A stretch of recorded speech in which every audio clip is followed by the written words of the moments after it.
Hello beautiful soul! Welcome back to my channel. This is my channel from Japan, Kabayan Cancer. Tao na nakakonect sa'yo, this reading is for you. Tandaan nyo, palagi tayong vice versa ha. Kung hindi naman nag-resonate sa inyo ito, huwag nyo ipilit yung sarili nyo. Mai-stress lang kayo ha. I-research nyo kung ano yung general reading. Kung puro positive ang buhay nyo, maaring this reading, kung ano man lumabas ito, hindi to para sa inyo. Okay?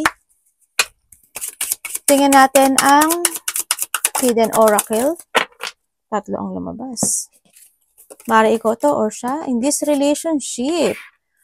Okay, maaring yung kung kayo is magkasama nitong tao na to or hindi pa kayo nagkakaroon ng separation is maaring nagkakaroon kayo ng distance or there's a space, no? Ako nakita or nagkakaroon ng pagbablock ng emotions, ganyan, no? Nga nagpipigil, nagtitiis o ganyan. Or handa talaga yung situation na may crack na yung relationship. Sa iba naman sa inyo, kung kayo is magkahiwalay na talaga, eh hando na yung distansya. Hando na talaga yung as in heartbroken na ang bawat isa, no? Nagkaroon na ng separation, nagkaroon na ng binilak mo siya o binilak ka niya, ganun na, hando na yung sitwasyon na yun. And then, talagang naging na-mess up talaga itong relationship na to, no? Ganyan. Kumbaga, ang daming mga sign o may mga sign na ipinakita sa inyo na dapat nang mag-separate. Ganyan. May mga broken promises or mga broken hearted ang nakita sa inyo. Tingnan natin, ano ang message mo kay Cancer? Tao na ako na kay Cancer. Maaaring ikaw to o siya kasi minsan vice versa ang lumalabas sa ating reading. Dahil general reading ito. I-research nyo ang general reading para hindi kayo maligaw sa ating commitment.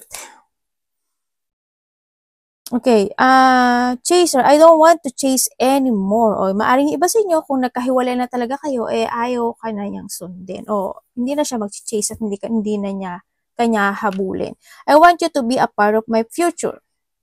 Hanggang talaga yung situation na kung kayo magka relationship nitong tao na to is isa sa inyo is gusto talaga ng happy ending dito sa situation.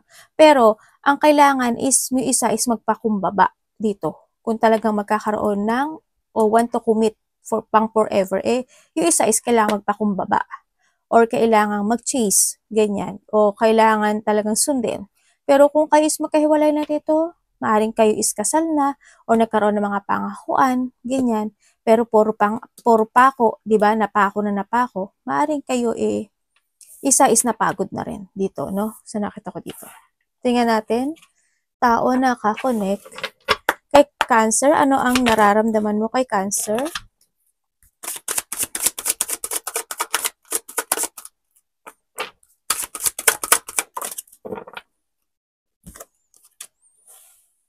Ace of Wands. Bakit Ace of Wands?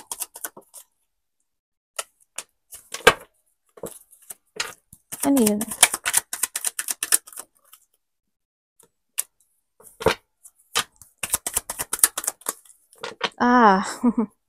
Separation talaga yun. Tsaka, saan para may bumaliktad. Ay, naku, wasting time. Okay.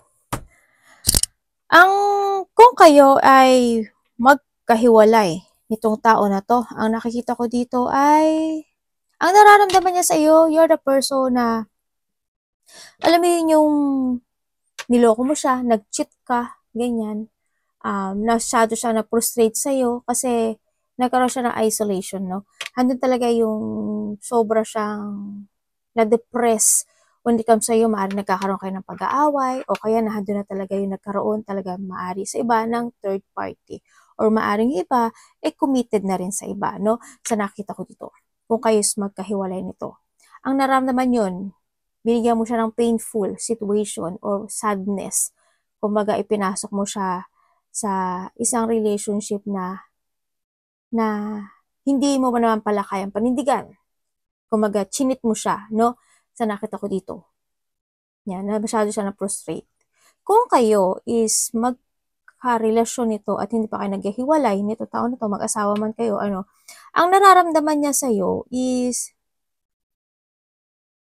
Andun talaga yung space, ang nakita ko dito. Nandun yung space. Andun yung, isa kasi sa inyo is, um, maaring may mga sinasabi, nakakapagsalita ng hindi napag-iisipang mabuti kung makakasakit siya. Yun ang nakita ko. Yun. And then, nararamdaman niya sa'yo, kahit na ganun yung nangyayari, pinipilit niya pa rin na maging okay yung relationship na to. Kahit na nagkakaroon siya ng frustration, kahit na nararamdaman niya na parang may iba ka, o kaya nararamdaman niya na you want to be independent talaga, na ayaw mong pakailaman ka, kahit na nadidepress siya, pinipilit niyang magkaroon ng positive thinking in this relationship. Sa makakasundo to ha, sa makakahiwalay, yun na yun. Cancer, ano ang nararamdaman mo sa tao na to?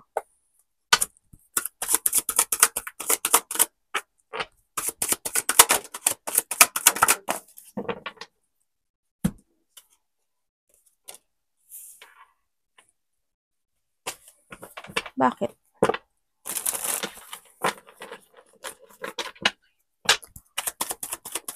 Ano yung sabihin? Panalo?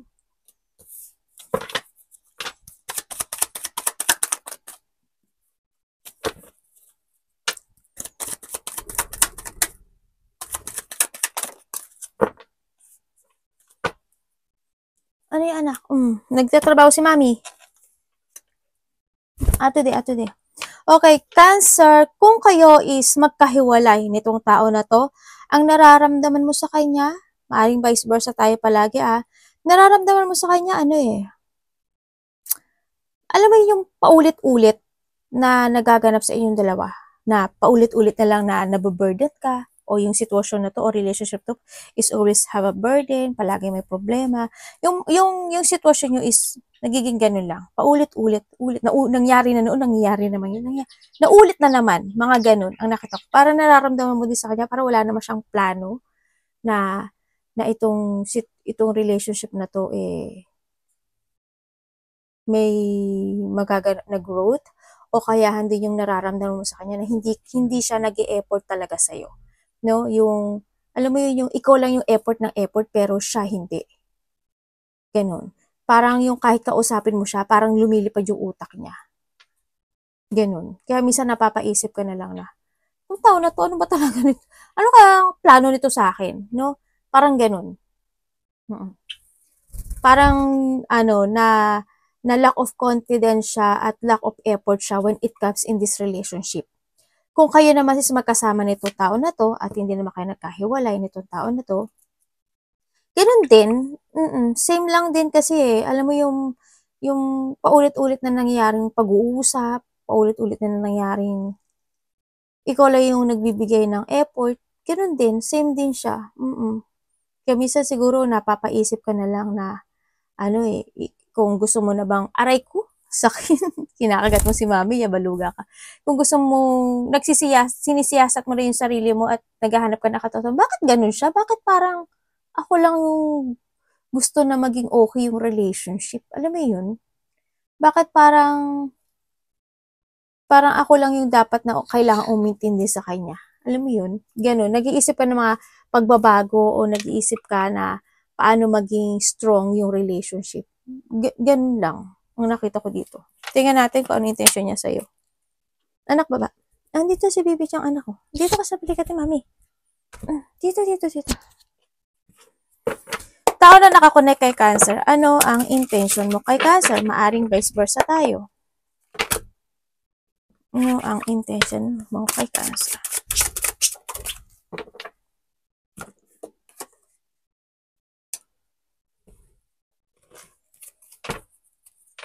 Parang nandun yung situation na when it comes dito, parang yung iniisip mo na in a good way, nagsashattered. Alam mo yun? Ganun. Kasi walang nangyaring growth. Ulit-ulit na lang yung cycle nyo. Intention niya sa'yo? Bakit? Ano ibig sabihin?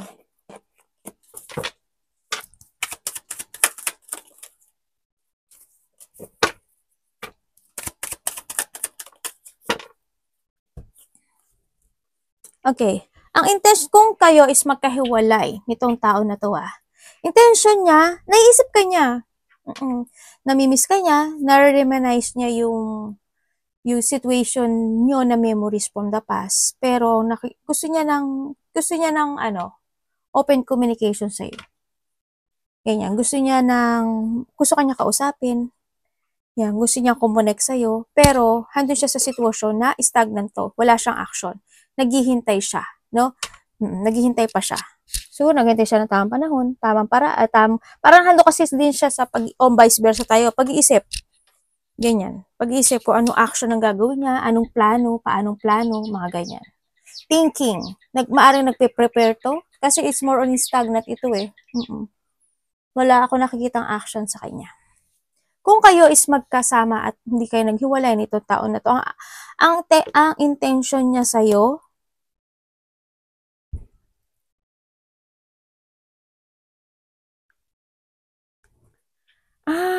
intention niya sa'yo is keeping fighting to growth itong relationship na to. Pero hindi siya sigurado kung hindi niya kasi, siguro hindi niya maramdaman, no? Na, o vice versa, hindi niya maramdaman na kung mahalaga ba talaga siya sa'yo. O ikaw mahalaga ba siya sa'yo. Ganyan. Basta palagi tayo vice versa. Ganun nakita ko sa kanya. Intention niya ganun. Siyempre, connection, gusto niya pa rin yung commitment, pero hindi siya sure.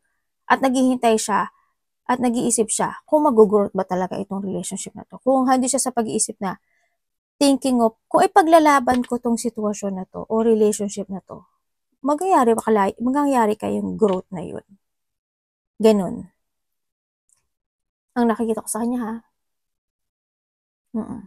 na hando siya sa sitwasyon na kapag minsan siguro mag-isa siya, nag-iisip siya na mga memories from the past na yung paano kayo nagkakilala, yung okay kayo, yung masaya kayo, yun. Nag-iisip niya yun. Yung paano kayo nag-meet, yan. Tao na connect kay Cancer, ano ang action mo kay Cancer? Ay, may ano. Ano action mo kay Cancer?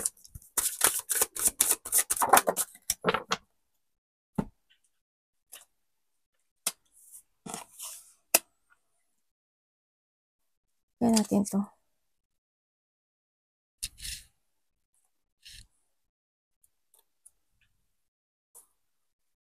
Dito pala siya. Baka magkasama yung magkaibang card. Tingnan natin. Ang action niya sa iyo.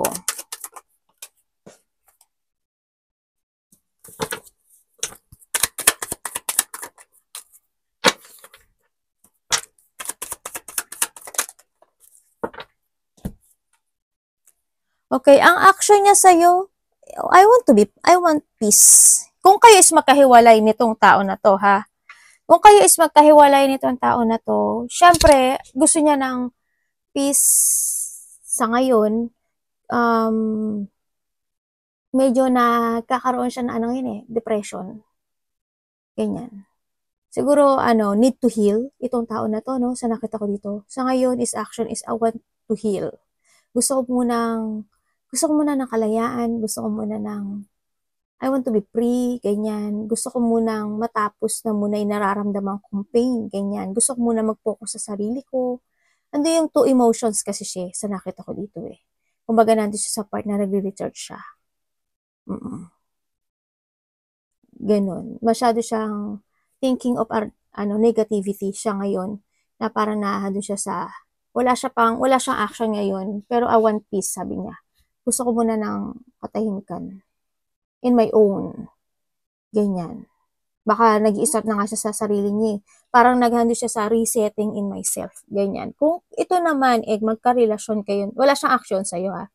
Kung ito naman, magka-relasyon kayong dalawa at hindi naman kayo naghihiwalay nitong tao na to, I want peace din naman ang sinasabi niya dito. Kahit na minsan, feeling niya, hindi ka loyal sa kanya at feeling niya, kasi depression talaga, yung feeling niya nawawala siya ng pag-asa in this relationship, ganun.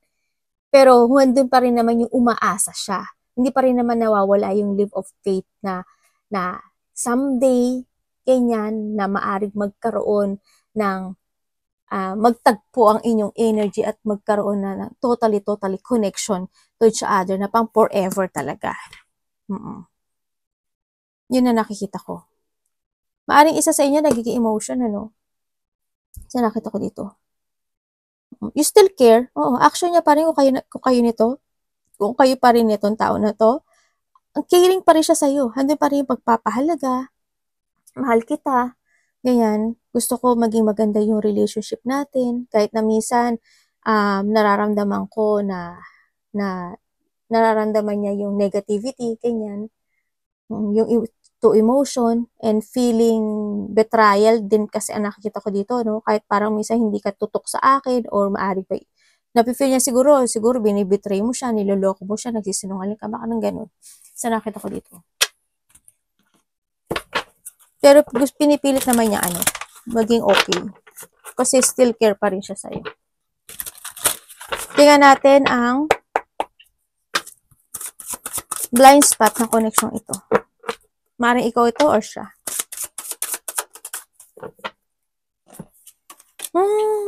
May nakita kong good card.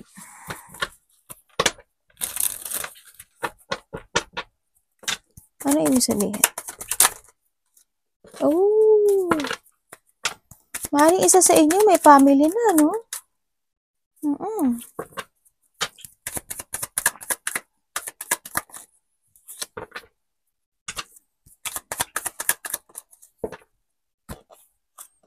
Oo nga, baka nga iba sa inyo may kanya-kanya kayong family na. Ay, kung kati. Okay. Ang blind spot ng connection ito, sa nakikita ko dito, may nagsisinungaling. May taong nagsisinungaling kasi maaring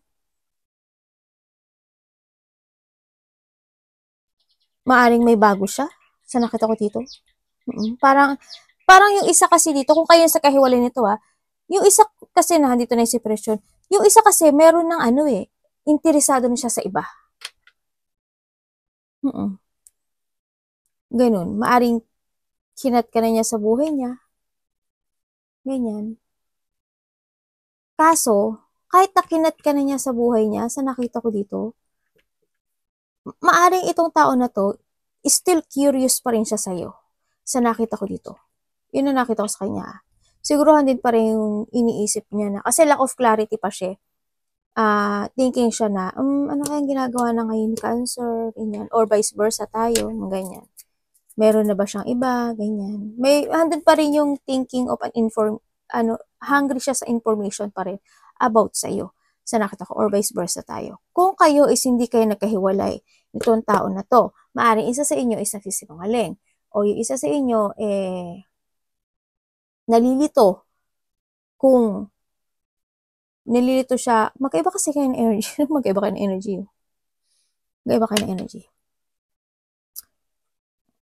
Maaring nalilito, iba may isang anak.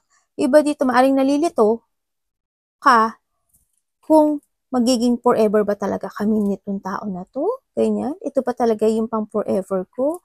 Ito na ba talaga yung totoong mamahalin ako? Nandun yung doubt. Alam mo, may doubt kayo sa isa't isa. May doubt siya sa'yo or maaring ikaw is may doubt. May doubt, as in. Yun. Maaring nagkakaroon ng distraction sa bawat isa, no? Kung kayo is magkarelasyon pa nito. Maaring may ibang tao na nakapagitna or a distraction for something in this relationship. Ganyan. Nagkakaroon ng mga unproductive or yung mga sitwasyon na imbis na mag-growth siya in a way na maganda, medyo tumatagilid. Ganyan. No, nagkakaroon ng blockage in this relationship.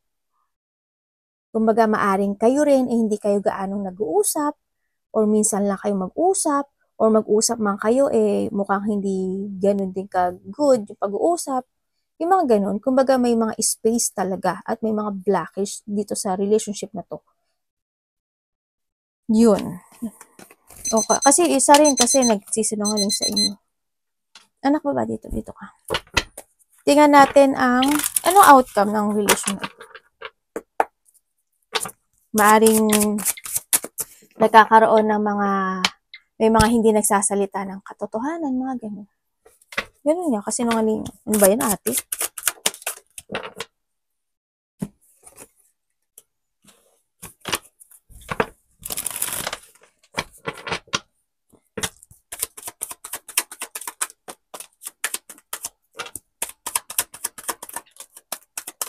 Thank you. Ay, tingin ko hindi kayo. Kasi it's not stable. Hindi talaga kayo. Okay. Kung kayo, ang outcome ng relation na to, hindi kayo forever. Kasi nakita ko dito, either isa sandali. Hindi Kasi why? Isa sa inyo matigas ang ulo.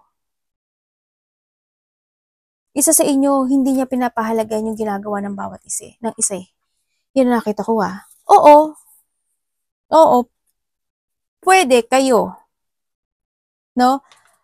Kung magkakaroon sa inyo ng development, ang outcome nito, kung magkakaroon kayo ng development to each other at magkakaroon at magiging responsible kayo sa bawat isa in this relationship, at magkakaroon ng pagpapahalaga sa inyo. Kaso na andito kasi si Devil. Tawa akong bigla. Ano ba yan? Okay na sana bumanat pa tong si Devil at kung isa sa inyo is hindi magiging toxic at hindi puro kasinungalingan ang sasabihin, magiging okay naman daw kayo. No, yun ang sinasabi dito. Pero, kasi, yung isa nga, sabi ko sa inyo, is irresponsible. Walang desisyon. Kumbaga, poor of decision, no? Sa isa sa inyo. Kumbaga, na-handle yung sitwasyon na hindi kanya na-appreciate or walang pagpapahalaga in this relationship. Ganun. Ang nakita ko dito. Kaya ang nakita ko dito is, ang magiging outcome nito, stagnant kayo. Kung hindi kayo magkakaintindihan at hindi magkakaroon ng development sa inyo, stagnant. Walang magiging growth in this relationship. Walang magiging successful in this relationship. Yun ang nakita ko. Tingnan natin ang advice. Universe, ano pong advice nyo kay Cancer? Delikado itong sa anak ko. Advice ko kay Cancer. Baba, anak. Tama may tower ka, diba? Hindi nga. Hindi nga ako nagkamali. Anak, baba. Advice. Sandali, hindi pwede. Doon, anak. Advice. Naku.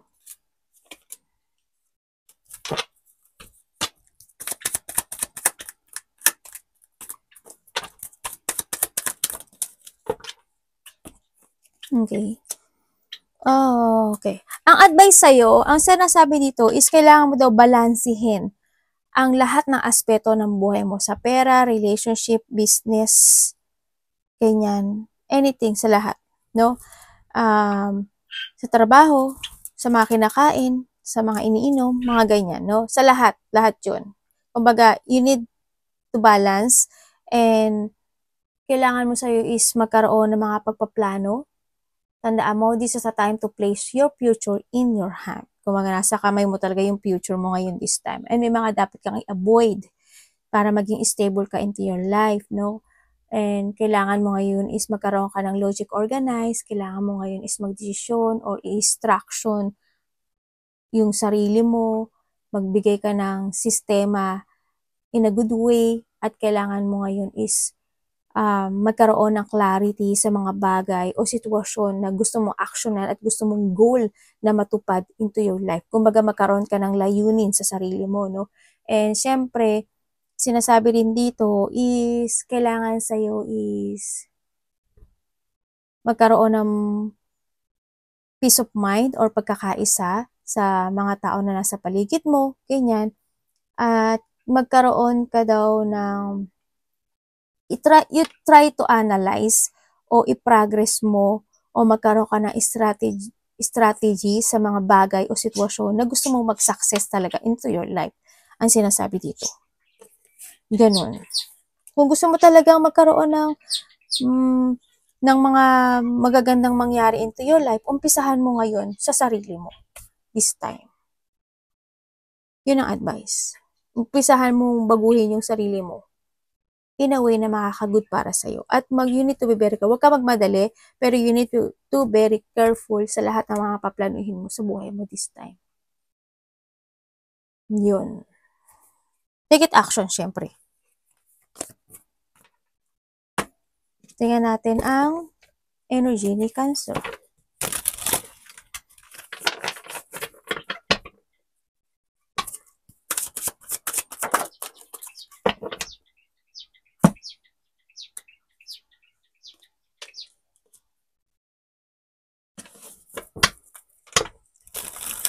Energy niya. Ten of Swords. Okay.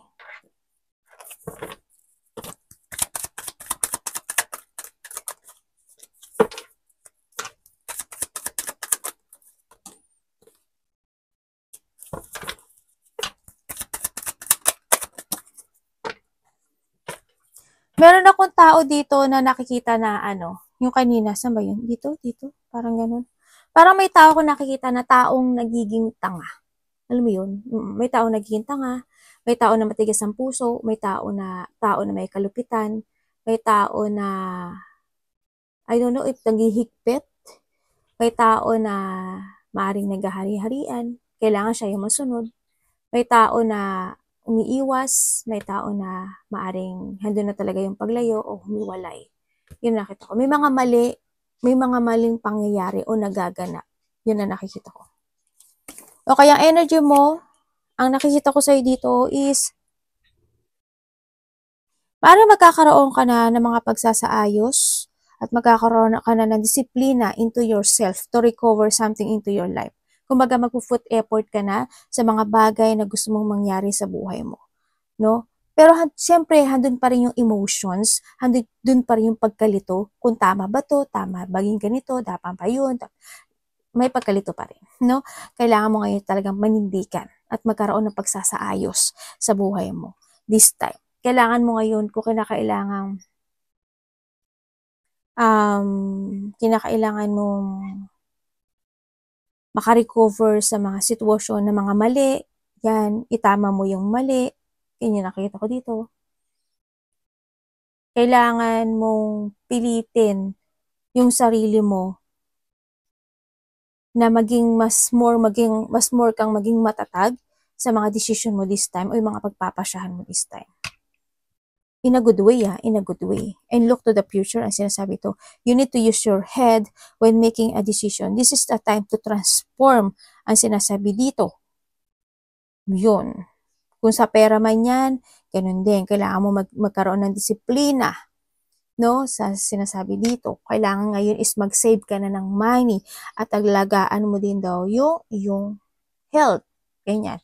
May tao ko nakikita dito na maaring may tao na nagpapa-hospital or nagpapa-doktor, something ganun, or may rehabili. Ako nakikita dito. Ganun. May taong kailangan ng self-care.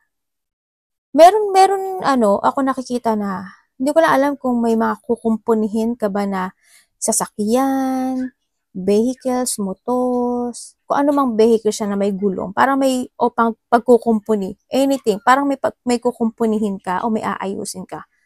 Ganyan. Yun na nakikita ko. And then also, may kakausap daw sa'yo. May kakausap sa'yo. Lalaki. Iba sa inyo, maaring nananakit yung likod nyo o may taong masakit ang likod. Yun. Maaring may mga lalakarin kayo this time. May maaring itong taon to kakausapin ka tapos may mga travel kayo, may mga lakad kayo. Yun nakita ko dito. Yung mga ganun ako nakita. Arigato namaste, God bless.